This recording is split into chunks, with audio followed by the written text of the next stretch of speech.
hope you're doing well. Today we have a new drawing tutorial where we're gonna draw a fox step by step, and we're gonna do the coloring by using alcohol markers.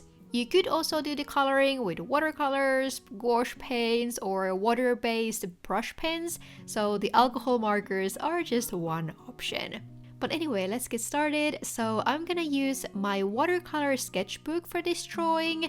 Alcohol markers require quite heavy-duty paper because they bleed through quite easily and require some layering. So I've found that watercolor paper works pretty well for them, but I still added an extra paper under my page when we started the coloring, which I didn't end up needing because there was no color bleeding through. But anyway, we are going to start from the sketching phase, which is a pretty important step in this whole drawing. I also wanted to show you the reference picture that I used here, though we are going to make some small adjustments and maybe go for a little bit more cartoonish style animal this time. The goal of the pencil sketching phase is to get the line work very clear so that the inking and coloring will be as smooth as possible. So we are spending quite a long time in this part, but I'm gonna speed it up for you just a little bit more in the video so that these first steps are not too repetitive or boring. So I started with this very light sketch where I was just trying to get the body parts in the correct size and place. If it would help you to draw some guidelines, like start from circles and so on, feel free to do that in this step. That's just not a technique that I've ever used for sketching, so I'm gonna go straight in and modify stuff on the go. And I wanted to use pretty much the whole page for this drawing so that we can really focus on the details and not worry about everything being too small. Also, don't be afraid to erase at this point. Like, I had to redraw the eye a few times because it just wasn't looking right. And there are also some stylistic choices that I made to make the end result maybe a little bit more cartoonish. So for example, I kind of removed the mouth part from the reference picture, and I also drew this pretty dramatic tail in front of the fox rather than behind it. We are also really focusing on these fur details and making them quite spiky and flowy, which is something we'll especially focus on in the second layer of sketching. If you are really confident with your black pens and line work, you could probably skip this second pencil layer, but I thought it would be helpful to really darken and define the final lines, and especially add these individual first strokes in the directions you want them to go, so that when we actually take out the black pen that we can't erase anymore, we can pretty much just follow these pencil guidelines. I think a good tip for drawing fur is to make sure that some of the little spikes go in different directions and also vary in size a little bit. I think this makes the flowy a little bit more natural appearance compared to having all the strokes go in the same direction. I also added this pretty defined shape for the face or cheek fur, which again kind of adds to the cartoonish effect of the fox. I think the body is a little bit more simple compared to the area around the face, where I think the fur looks a little bit fuller, but you can still try to look for some muscles or just lights and shadows in your reference picture and add some small indications for those areas. So for example, there was this shadow around the front leg in the picture, which I tried to capture here by adding a few extra fur spikes there. And if there's an area in the picture that you don't really want to deal with, like maybe the stomach or the paws, you can just very conveniently hide them with the tail like I did here.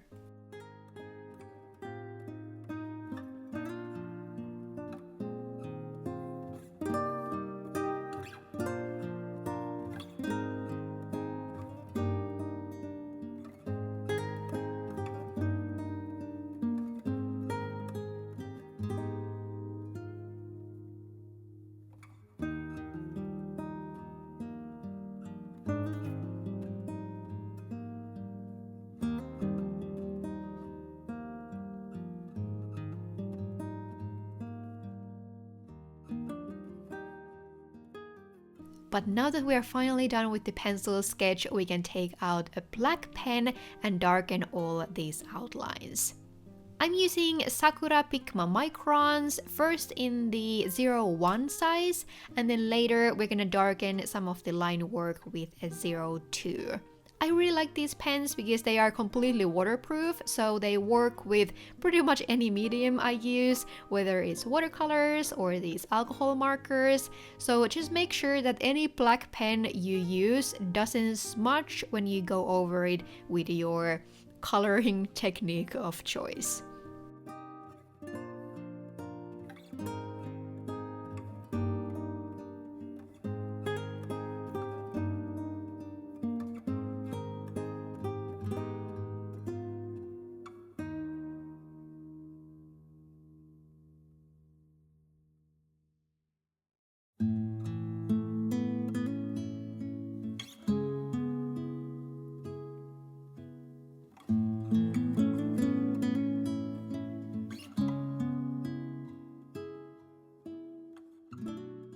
Okay, so now we are finally done with the whole outline for this fox, and now it's time to take out the colors and start the fun part. I'm using Copic markers here, which are kind of the expensive option for alcohol markers. However, there are a lot of cheaper options these days, so you definitely don't have to own these exact pens that I'm using here.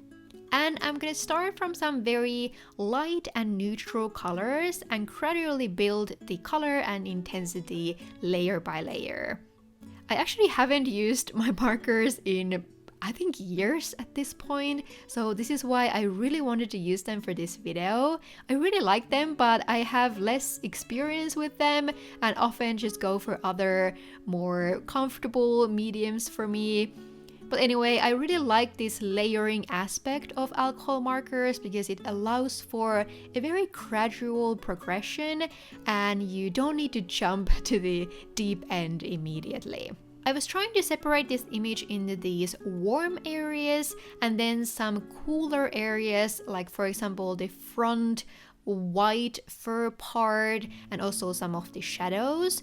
So we are starting from the warm areas that will have the yellowish and orange tones by the end. If you're thinking of buying some alcohol markers, I highly recommend having a good selection of some light neutral colors. So in Copics, it would be the earth tones, because I see myself using these for almost any drawing. I also think that the light and medium colors in general are a little bit more useful because you can layer the colors to some extent to make them a little bit darker. So I would say that you only need a few darker colors and we'll get a lot of use out of the lighter options. I think having these lighter layers in the background is very useful when you start to add the darker colors on top because you're not working on a white surface anymore, and I think it almost adds this glowing effect when you have some of these lighter shades peeking through the darker colors. If you're wondering what's the difference between alcohol markers and water-based brush pens, for example the Tombow markers, these are just a little bit smoother and they kind of blend on their own a little bit. So this is why I like to use these for bigger drawings because I find it quite difficult to blend the colors with regular brush pens, but it's still definitely possible to use them as well. You just need to either find some way to blend them together or be okay with a little bit more strokes in your final image. There definitely still are strokes with these pens as well, as you can kind of see here, and I don't know if maybe a smoother paper or some specific technique for blending would get rid of those as well. Again, I don't have too much experience using these pens, so we are just kind of exploring how they work together here.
By the way, I'll add all the colors I'm using in this video to the video description, but I'm also showing you all the shades in the video, and at some points when I'm moving to these darker colors, I used a little bit of the previous shade to blend and then went back with the darker shade. I also like to start working around the edges of the line work, which I wanted to be a little bit darker than the center parts.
I wasn't completely sure how to go about the shadowy parts, so I did kind of mix some cooler and warmer shades here.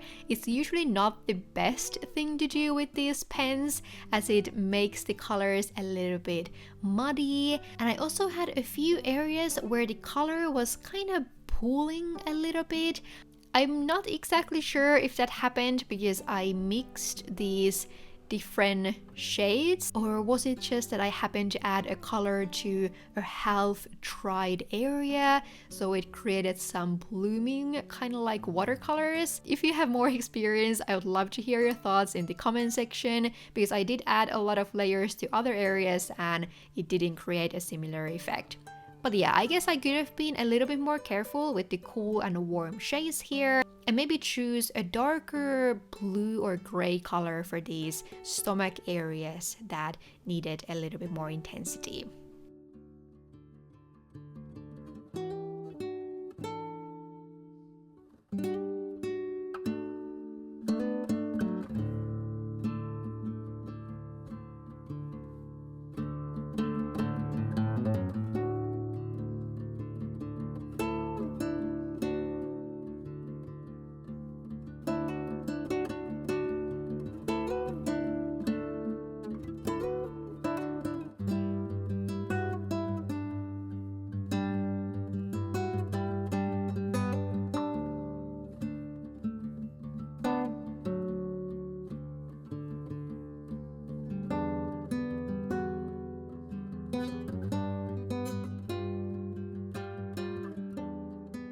We also try to create some shadowing around the fox's eye, which I think creates a little bit of dimension in the face.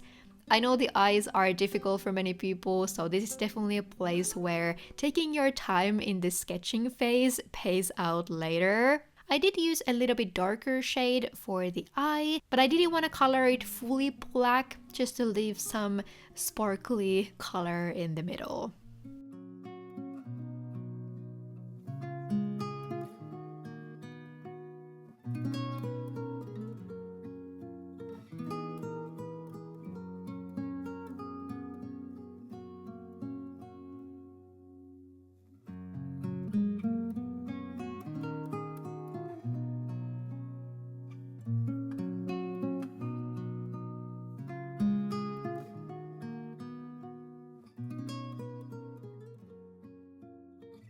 But then when you're finally happy with your coloring, we're gonna do some final fixes here and there by taking a 02 size micron and intensifying some of the line work a little bit.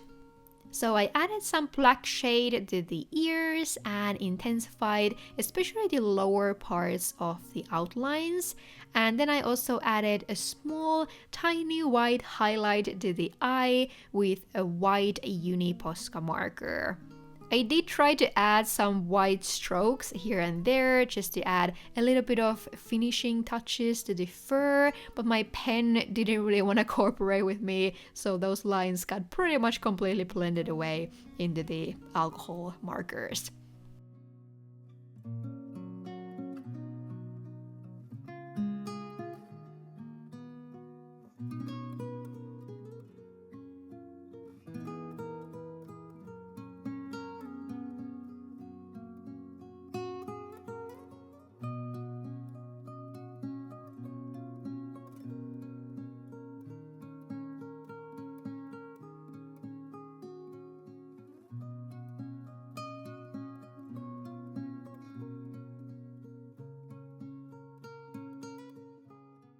I actually really enjoyed drawing this, and I hope you find this video helpful or inspiring as well. I'd love to draw some more animals with these markers, so if you have something in mind, please let me know in the comments below. And if this was your first time around here and you would like to stay tuned for more art and journaling stuff, definitely consider subscribing. Thank you so much for watching. I hope you're having a lovely day or night wherever you are, and I'll see you in my next one. Bye bye!